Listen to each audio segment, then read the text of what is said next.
His wives fought for his love, but he finds peace among his concubines. Long ago, in the mighty kingdom of Benin, there lived a powerful nobleman named Osazi. He was tall, dark and proud. His presence filled a room before he even spoke. A close friend of the Oba himself, Osazi owned vast lands, many servants, and a compound so wide it could fit a village inside. But what made Osazi famous was not just his wealth, it was his many wives. Osazi had 7 wives, each one beautiful, elegant, and skilled in her own way. Some could sing like nightingales. Others cooked meals that made even chiefs beg for more. Some danced, their feet whispering across the earth like feathers. But among them all, only 2 were truly loved by Osazi, Ehis and Amenze. Ehis was his first wife. Calm, intelligent, and graceful, she carried herself like royalty. Amenze, the 4th wife, was different. Young, lively, and passionate. Her laughter could break a man's heart, and her eyes always seemed to hold secrets. The other wives knew these 2 had captured Osazi's heart, and it filled them with jealousy. As the years passed, the other wives began to turn against one another. They whispered in the corners, poured sand into each other's food, and spread lies to win the heart of the man they all shared. One day, Ehis walked into Osazi's chambers and found Amenze already there, feeding him roasted yam dipped in palm oil. "You again," Ehis said coldly. Amenze wiped her hands slowly and smiled. "Your jealousy is louder than your footsteps." "I am the first wife," Ehis said, standing tall. "Respect must be given." "Respect is earned," Amenze replied, placing her hand gently on Osazi's arm, "not given with age." Osazi, caught in the middle, laughed nervously. "You both bring me joy. Why fight when we can all live in peace?" But there was no peace. The rivalry deepened, drawing in the other wives, Himade, Itohan, Esohe, Uyi, and Iyobosa. They split into sides. Ehis had age and wisdom on her side, while Amenze had youth and charm. The compound turned cold. Meals were no longer shared. Festivals were filled with fake smiles and burning glances. Then one night, something happened that changed everything. The night of the festival. It was the festival of Ugi, when the whole kingdom celebrated with music, dance, and masquerades. Osazi was chosen to lead the dance before the Oba himself. He invited all his wives to dress in their finest wrappers and beads. Amenze wore coral beads that dripped like blood around her neck. Ehis chose a royal blue wrapper with golden embroidery. As they walked beside Osazi through the city square, everyone admired them, but the air between the women was sharp with tension. As the drummers played and Osazi danced with a proud smile, Amenze slipped into the shadows and returned with a calabash. It was filled with a special drink, a charm she had gotten from an old priestess in Ugboko. "She said it will bind his heart to mine," Amenze whispered to herself. She offered the drink to Osazi, but just as he was about to sip it, Ehis stepped forward. "Stop!"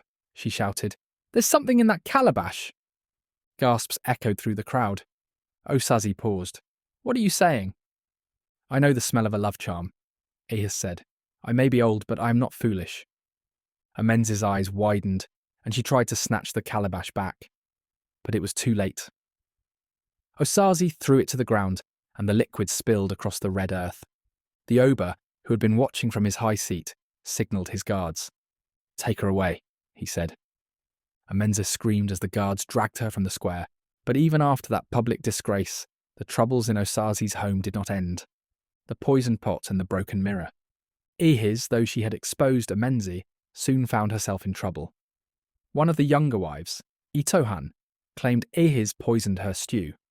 Uyi, another wife, said she saw Ehis mixing herbs in her room. The elders were called to judge the matter, and Osazi found himself torn. "I never poisoned anyone," Ehis swore. "They lie because they want my place." Osazi believed her, but doubt had already settled in his heart. He became quiet. He stopped attending meals with his wives. He spent more time in his private chambers. His home, once full of music and laughter, now echoed with quarrels and silence. Then one day, he disappeared. Among the concubines. While the wives fought among themselves, Osazi went to his farm on the edge of the kingdom.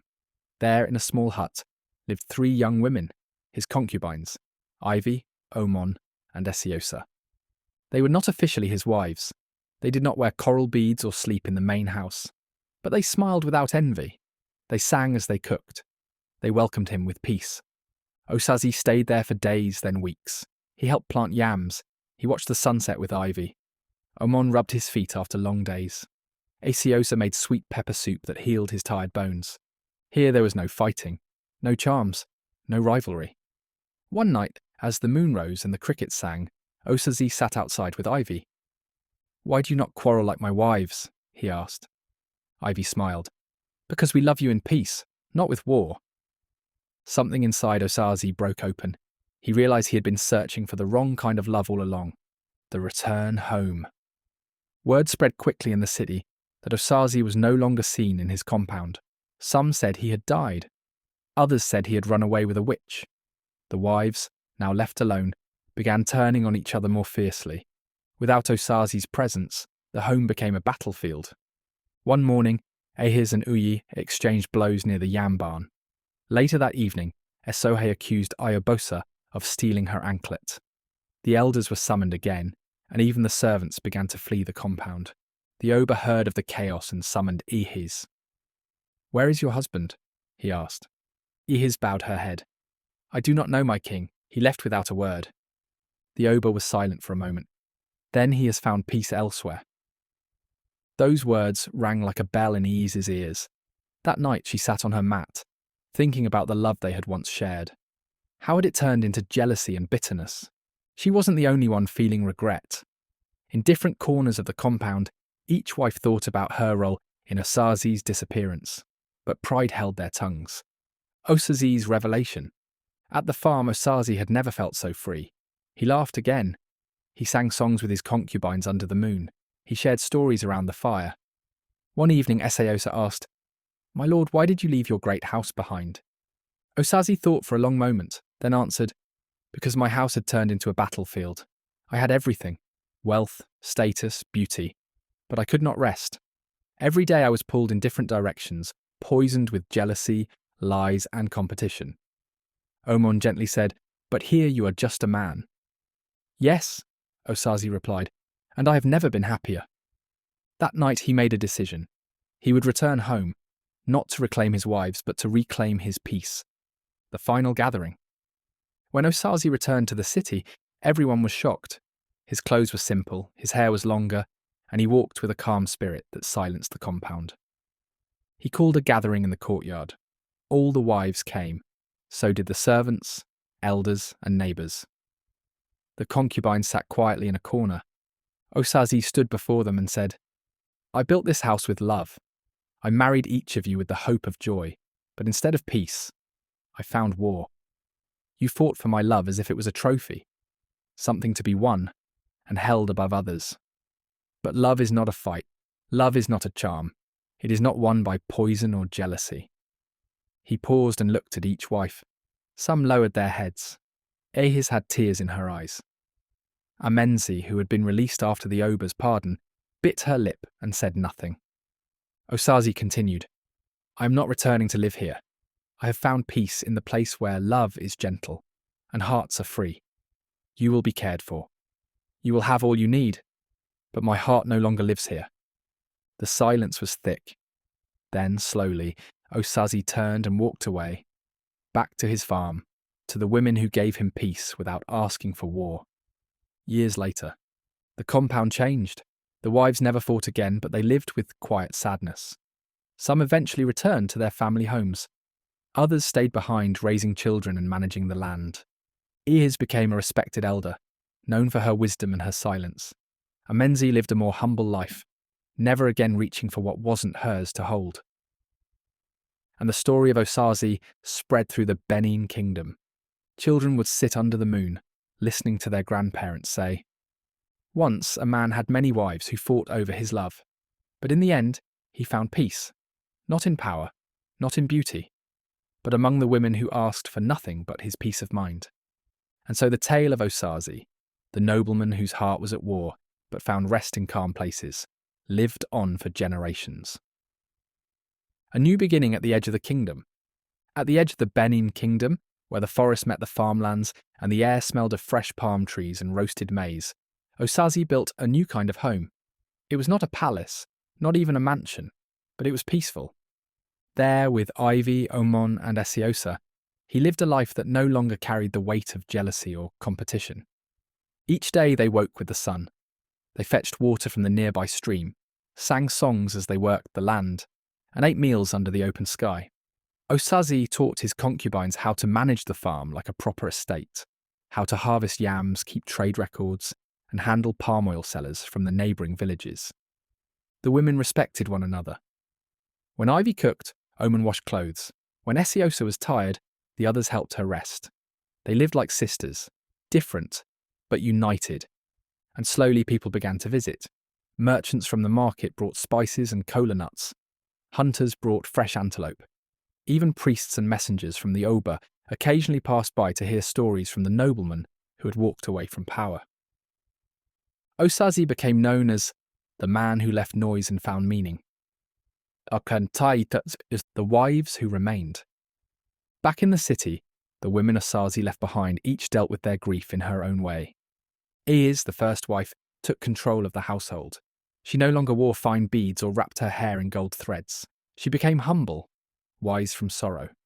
She would sit under the iroko tree in the compound, teaching the younger servants and children about womanhood, storytelling, and how to live with dignity, even when life doesn't go as planned. She no longer blamed Amenzi or the others. She blamed herself too, and she prayed often. Itohan and Uyi returned to their father's compounds. Iyobosa married a younger merchant and moved to another town. Amenzi stayed but lived quietly, helping care for Ahis during her sick days. The once proud home of Osazi was no longer a palace. It was a memory. But memories, when accepted and shared, become wisdom, a visit to the farm. One day, many seasons after he left, Osazi received a visitor, Ahis. Now older and slower, she had travelled with 2 servants and a bag of kola nuts and pepper soup. When she saw him, she knelt gently and said, "I came not for love, but to say thank you." Osazi helped her up and smiled. "You look well." "I learned peace after you left," she said. "You were right. We let pride take what love gave freely." Osazi nodded. We all did. They sat together under a mango tree, talking for hours. Ivy brought drinks.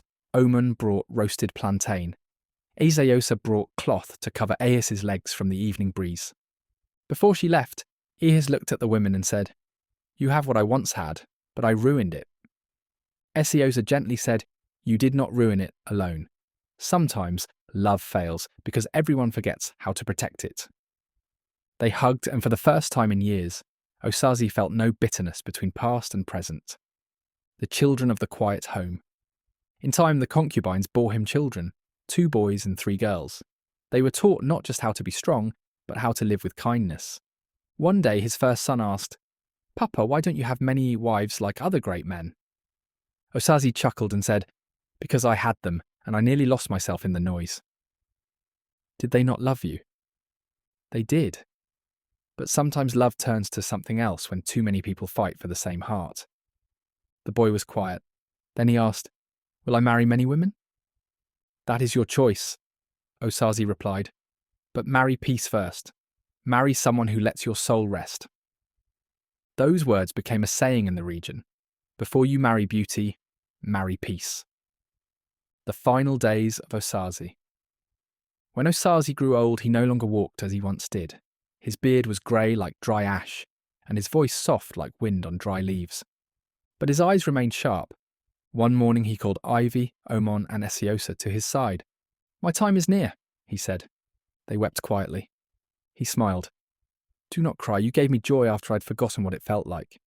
You are not just concubines, you are wives of my heart." He asked for his children and gave them final advice. To his sons, "Lead not with pride, but with patience. Your strength is not in how many follow you, but in how many you lift." To his daughters, "Do not compete for a man's love. Be women who know their worth. If love must be begged for, it is not love." And then Osazi closed his eyes. The kingdom mourned his legacy. The Oba declared 7 days of mourning. Not because Osazi had been the richest man, but because he had shown the kingdom a lesson no chief ever had. That peace is more valuable than power, and love without peace is a storm. His wives in the city sent cloth and beads to wrap his body. Ahis, now old and blind, sent a message through a servant. Bury him where he found his peace, not where we made war. Osazi was buried under the big mango tree on his farm. His grave was simple, marked with a carved stone that read, "Here rests a man who walked away from war to sit beside peace." Every year during the Festival of New Yams, people from far and near would come to the farm, now turned into a community centre. They told his story. They danced. They laughed. They reminded themselves that peace was not weakness, but wisdom.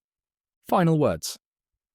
Osazi was once like many men, torn between beauty, status, and the demands of tradition.